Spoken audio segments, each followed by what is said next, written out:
ನಾರಾ ಭರತ್ ರೆಡ್ಡಿ ಅವ್ರನ್ನ ನಾವು ಮಾತಾಡ್ತಿದ್ವಿ. ಈಗ ನಿಮ್ಮ ಹತ್ರ ಇದ್ದಂಥ ಇಬ್ಬರು ಖಾಸಗಿ ಗನ್ಮನ್ಗಳೇ ಫೈರ್ ಮಾಡಿದ್ದಾರೆ ಅಂತೇಳಿ ಆರೋಪ ಮಾಡ್ತಾ ಇದ್ದಾರೆ. ಅದಕ್ಕೆ ಅವ್ರು ಹೇಳಿದ್ರು BJPಯವರು ಜನಾರ್ದನ್ ರೆಡ್ಡಿ ಅವರು ಸುಳ್ಳು ಹೇಳ್ತಾವೆ, ನನಗೆ ಸರ್ಕಾರದ ಗನ್ಮನ್ಗಳಿದ್ರೆ ನನ್ನ ಹತ್ರ ಖಾಸಗಿ ಗನ್ಮನ್ಗಳಿಲ್ಲ ಅಂತ ವಿಷಯ ನಾನು ಹೇಳ್ತಿರೋದು. ಸತೀಶ್ ರೆಡ್ಡಿಗೆ ಇಟ್ಟಿರುವಂಥ ಗನ್ಮ್ಯಾನ್ಗಳು ಅಂತೇಳಿ ಹೇಳ್ತಾ ಇದ್ದೀವಿ. ಆದರೆ ನಾವು ಬೇರೆ ವಿಚಾರನ ಮಾತಾಡ್ತಾ ಇದ್ದೀವಿ, ಅರ್ಥ ಆಯ್ತು. ಸೊ ಹಾಗಾಗಿ ನೀವು ಮೀಡಿಯಾದವರು ನಿಮ್ಮ ಖಂಡಿತ ನಾನೇ ಭರತ್ ರೆಡ್ಡಿ ಅವರು ಕೇಳಿದ್ದು ಕರೆಕ್ಟಿವ್ ಗನ್ಮನ್ಗಳಂತೇಳಿ ಆರೋಪ ಇದೆ. ವಿಜುವಲ್ಸ್ ತೋರಿಸಿ ನಾನು ಪ್ರಶ್ನೆ ಮಾಡಿದೆ, ಮತ್ತೆ ಅದಕ್ಕೆ ಅವ್ರು ಹೇಳಿದ್ರು ಸುಳ್ಳು ಹೇಳ್ತಾವ್ರೆ. ಅಲ್ಲ, ನಿಮಗೆ ನೀವೇ ಸಾಕ್ಷಿ ಇಲ್ಲ. ನಾ ಅದನ್ನೇ ತೋರಿಸಿ ಹೇಳಿದೆ, ಅದನ್ನ ಅವ್ರು ಒಪ್ಪಳ ರೆಡಿ ಇಲ್ಲ. ಕಳ್ಳರು, ಅದಕ್ಕೆ ನಾವು ಹೇಳ್ತಾ ಇರೋದು. ಕಳ್ಳರನ್ನ ನೀವು ಕೇಳಿದರೆ ಅವನು ಕಳ್ತನ ಮಾಡಿಲ್ಲ ಅಂತಲೇ ಹೇಳ್ತಾರೆ.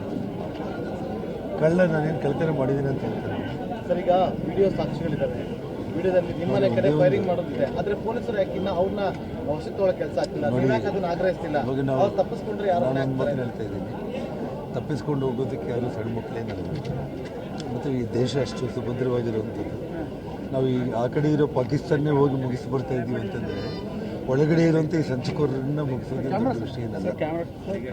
ಹಾಗಾಗಿ ಅದ್ರ ಬಗ್ಗೆ ಅವರೇನು ಓಡಿ ಹೋಗ್ತಾರೆ, ತಪ್ಪಿಸ್ಕೊಂಡು ಹೋಗ್ತಾರೆ ಅಂದರೆ ಪೊಲೀಸರೇನು ಅಷ್ಟೇ ನಮ್ಮ ಕರ್ನಾಟಕ ಪೊಲೀಸರು ಕೈಲಾಗದೇ ಇರೋರು ಅಂತಲ್ಲ. ನಾನು ಆಲ್ರೆಡಿ ಹೇಳ್ತಾ ಇದ್ದೀನಿ, ಸಿದ್ದರಾಮಯ್ಯ ಅವರು ನನ್ನ ಮೇಲೆ ರಾಜಕೀಯ ಹೋರಾಟ ಮಾಡಿರ್ಬೋದು, ನಾನು ಅವ್ರ ವಿರುದ್ಧ ರಾಜಕೀಯ ಹೋರಾಟ ಮಾಡಿರ್ಬೋದು. ಆದರೆ ಇಂಥ ಒಂದು ಕ್ರಿಮಿನಲ್ ಕೆಲಸಗಳನ್ನು ಪ್ರೋತ್ಸಾಹ ಮಾಡೋ ವ್ಯಕ್ತಿ ಅವರಲ್ಲ ಅನ್ನೋದು ನನಗೆ ಗೊತ್ತಿದೆ. ಅವ್ರಿಗೆ ಆ ಇತಿಹಾಸನೇ ಇಲ್ಲ. ಆದರೆ ಇವತ್ತು ನಾರಾ ಭರತ್ ರೆಡ್ಡಿ ಅವ್ರ ತಂದೆ ನಾರಾ ಸೂರ್ಯನಾರಾಯಣ ರೆಡ್ಡಿ ಅವರು 2004ರಲ್ಲಿ ನಕ್ಸಲೈಟ್ಗಳನ್ನು ಇಲ್ಲಿ ಬಂದು ಕೂಡಿ ಹಾಕಿ ಕೋಟ್ಯಾಂತರ ಬೆಲೆ ಮಾಡುವಂಥ AK-47ಗಳ ಸಮೇತ ವೆಪನ್ಗಳನ್ನು ಪಂಕಜ್ ಕುಮಾರ್ ಠಾಕೂರ್ SP ಸೀಸ್ ಮಾಡಿ ಮಾಧ್ಯಮಗಳ ಮುಂದೆ ಡಿಸ್ಪ್ಲೇ ಮಾಡಿದ್ದು ಅದು ನಾರಾಯಣ ರೆಡ್ಡಿ ಅವರ ಬೆಂಬಲಿಗರನ್ನುವಂಥ ಇತಿಹಾಸ ಇಡೀ ಬಳ್ಳಾರಿ ಪತ್ರಕರ್ತರಿಗೆ ಗೊತ್ತಿರುವಂಥ ಅದು ಅವರ ಹಿನ್ನೆಲೆ. ಹಾಗಾಗಿ ಇವತ್ತು ನಾವೇನಂತ ಹೇಳ್ತಾ ಇದ್ದೀವಿ, ಸಿಟ್ಟಿಂಗ್ ಹೈಕೋರ್ಟ್ ಜಡ್ಜ್ ಅಥವಾ CBI ಮೂಲಕ ತಕ್ಷಣ ಇದನ್ನು ಎಂಕ್ವೈರಿ ಮಾಡಿಸ್ಬೇಕು. ಅಶೋಕ್ ಅವರು ಮಾತಾಡಿದ್ರು, ಜನಾರ್ದನ್ ರೆಡ್ಡಿ ಅವರು ಟಾರ್ಗೆಟ್ ಆಗಿದ್ರು, ಜಸ್ಟ್ ಮಿಸ್ ಆಗಿದ್ದಾರೆ ಅಂತೇಳಿ. ನಾನು ನಿಮಗೆ ಬುಲೆಟ್ಗಳ ಸಮೇತ ನಾನು ತೋರಿಸಿದೆ. ನಿನ್ನೆ ಒಂದು ಬುಲೆಟ್ ತೋರಿಸಿದ್ದೆ.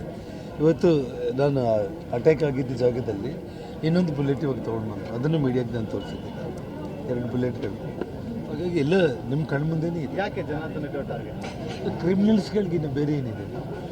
ದೇಶದ ಪ್ರಧಾನಮಂತ್ರಿಗಳನ್ನೇ ಟಾರ್ಗೆಟ್ ಮಾಡ್ತಾ ಇರುತ್ತಾರೆ ಕ್ರಿಮಿನಲ್ಗಳು. ನನ್ನಂಥವ್ರದ್ದು ಯಾವ ಲೆಕ್ಕ ಅವರು? ಕಾನೂನು ನಾರಾ ಭರತ್ ರೆಡ್ಡಿ ಅವ್ರನ್ನ ನಾವು ಮಾತಾಡ್ತಿದ್ವಿ. ಈಗ ನಿಮ್ಮ ಹತ್ರ ಇದ್ದಂಥ ಇಬ್ಬರು ಖಾಸಗಿ ಗನ್ಮನ್ಗಳೇ ಫೈರ್ ಮಾಡಿದ್ದಾರೆ ಅಂತೇಳಿ ಆರೋಪ ಮಾಡ್ತಾ ಇದ್ದಾರೆ. ಅದಕ್ಕೆ ಅವ್ರು ಹೇಳಿದ್ರು BJPಯವರು ಜನಾರ್ದನ್ ರೆಡ್ಡಿ ಅವರು ಸುಳ್ಳು ಹೇಳ್ತಾವೆ, ನನಗೆ ಸರ್ಕಾರದ ಗನ್ಮನ್ಗಳಿದ್ರೆ ನನ್ನ ಹತ್ರ ಖಾಸಗಿ ಗನ್ಮನ್ಗಳಿಲ್ಲ ಅಂತ. ವಿಷಯ ನಾನು ಹೇಳ್ತಿರೋದು. ಸತೀಶ್ ರೆಡ್ಡಿಗೆ ಇಟ್ಟಿರುವಂಥ ಗನ್ಮ್ಯಾನ್ಗಳು ಅಂತೇಳಿ ಹೇಳ್ತಾ ಇದ್ದೀವಿ. ಆದರೆ ನಾವು ಬೇರೆ ವಿಚಾರನ ಮಾತಾಡ್ತಾ ಇದ್ದೀವಿ, ಅರ್ಥ ಆಯ್ತು. ಸೊ ಹಾಗಾಗಿ ನೀವು ಮೀಡಿಯಾದವರು ನಿಮ್ಮ ಖಂಡಿತ